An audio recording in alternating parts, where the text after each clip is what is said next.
Hi, I'm Denise DeFara. I'm an artist. I live in the Sunshine Coast in Queensland, Australia. This video is all about showing you some pictures of a workshop that I just recently had in my home. So it was called my winter workshop. It was florals, tablescapes, and tea time. And my husband did the cooking. He was like the chef, and we had morning tea and lunch, which was so lovely. So people were all catered. They didn't have to bring anything like that. And that is the painting up here, actually. This is the painting that became my demo, which is not 100% finished, but this was the demonstration one for the workshop. Um, so yeah, I've gathered my lovely friend Shelley Owen, who's an artist in Noosa. She took the photos for me to share with you a series from beginning to end of the workshop, so that you can have a look at how that went. I wanted a central table because I had the idea of still life. And so teacups were a feature, so each person could choose which teacup they like. And I had some sketches up for examples of just my line drawing, because that was one of the things I showed them. And so the table in the middle was for the flowers. I actually planned this workshop to be the day before my birthday. And so I splashed out and bought these gorgeous flowers. And there was a funny story about that, in that I could have bought a very special bouquet already made by a florist, but instead I went to the flower market and I just bought three different types of flowers. And it turned out the meaning of those flowers was quite beautiful and a bit sort of a special, like a flower reading. So I'll add that in at the end. And so there's, there's me sort of feeling all kind of a little bit nervous probably before it started, and getting ready to have the people arriving. So we had anemones and dianthus and rhododendrons, I think they were called. But yeah, I will share with you the meanings of those flowers after I looked that up. I had almost a tiny paint shop set up in the corner with supplies. So when all the ladies arrived, they all found their place to sit, and it was just the most beautiful day. It's had me have lots of thoughts later, and how I almost would love to, you know, specifically create workshops for highly sensitive people, because that's what I am. And just the way that, the space is created with beauty and flowers and softness, and have cups of tea whenever you like. And just the way I witnessed the women once we got started, and they had an activity that they were doing later in the day, working with inks. It's just such a beautiful thing to see a room full of women just turned on by their own creativity, chatting with the new friend they've made that day, as we shared the table spaces. And just the way when women gather, not a lot else is needed. This sort of magic is happening already, because we're so happy to be connecting around our creativity. So it was really quite beautiful in that regard. I wore my Marimekko apron to give me some dynamic, fabulous energy, because I don't really use it in my studio. I don't really want to cover it with paint. So it was quite fun. It's almost like a special outfit I might use for workshops and special occasions. But I have it hanging in the studio to enjoy. So I demonstrated a little bit of my messy line drawing, and I made a little concertina book out of just some brown paper to give everyone to just have a bit of a warm up and just to play with first. I particularly love drawing on brown paper. I don't know what it is about it, but I think, it's not the same as a blank canvas. It's got that colour already, so there's something about it, the brown paper, that simplicity is quite lovely. But I demonstrated a little drawing of the cup with my deer little ornament into my little sketchbook, because if you follow along on my Instagram, you'll see I call them sort of wobbly drawings or messy line drawings in a way, trying to keep things loose and not get too uptight. It was funny, the demonstration that ended up being really wonky because I think I was probably really nervous demonstrating in front of people. There's a real difference in how you feel from being just on your own and doodling along and there's no hurry. But perhaps with a little audience, I was like, oh my gosh, and I sort of did this funny wonky line drawing. We had a lovely morning tea. Philip was in the kitchen with his earbuds in, so he wasn't hearing the workshop because I have told him before that it's easier for me to talk if I don't think he's listening. So that was fun. He was there but not there. And yeah, it was just such a lovely, lovely day, and doing, like a messy background with our ink, and then adding our floral images or shapes and using that negative space to bring in our flowers shapes later.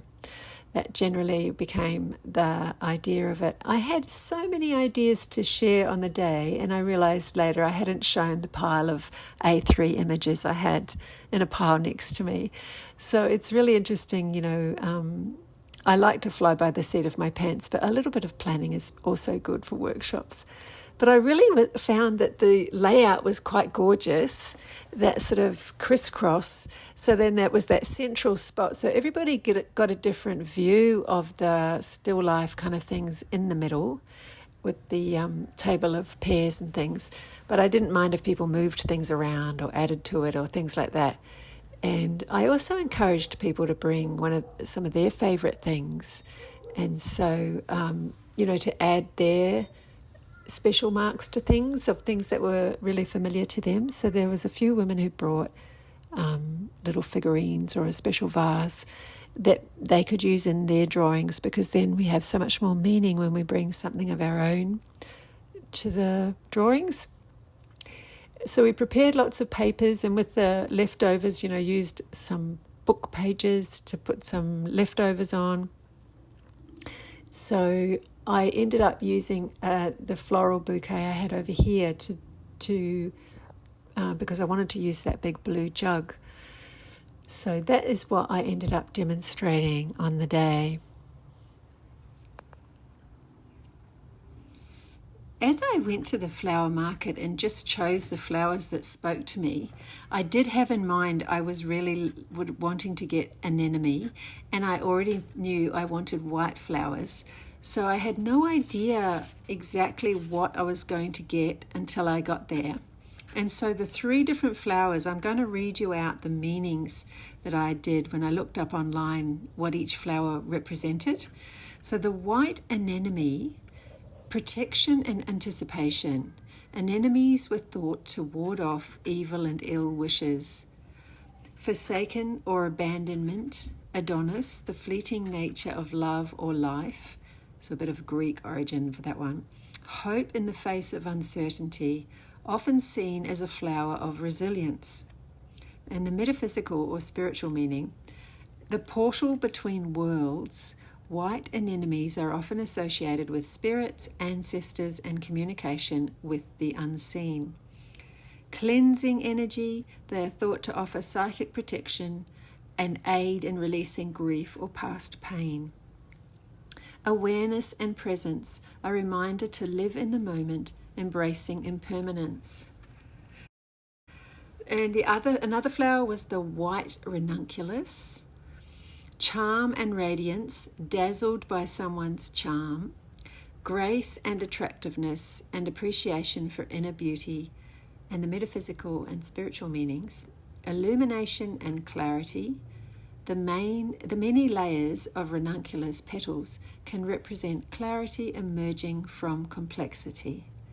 Spiritual light, white ranunculus may symbolize divine light, purity of mind, and spiritual awakening. Energy amplification. Some traditions link this flower with enhancing charisma and personal magnetism. And then the other one was the white lisianthus, which is also known as the Chinese rose. It looks a lot like a rose, and they last longer in the vase in our warm climate. So I've had them before and loved how long they lasted.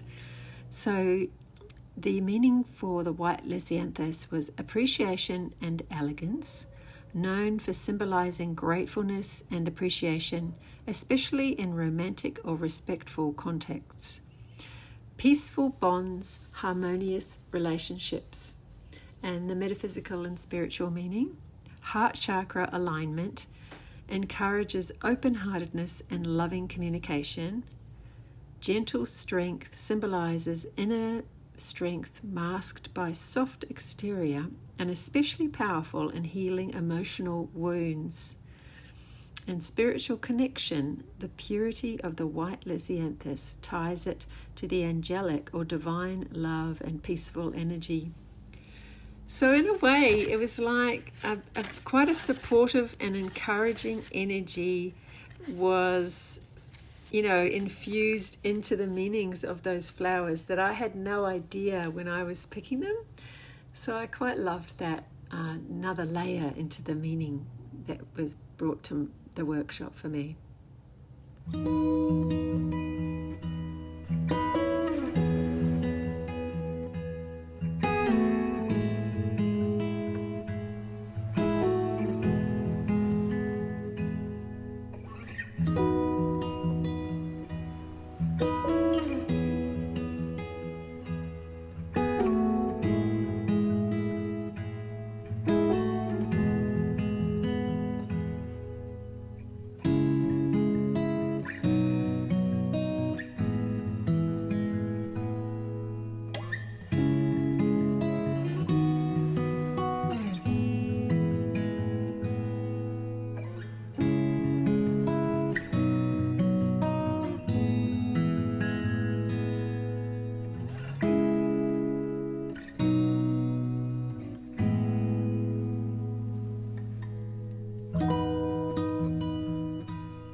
We had a bit of fun doing the opposite of the slow reveal.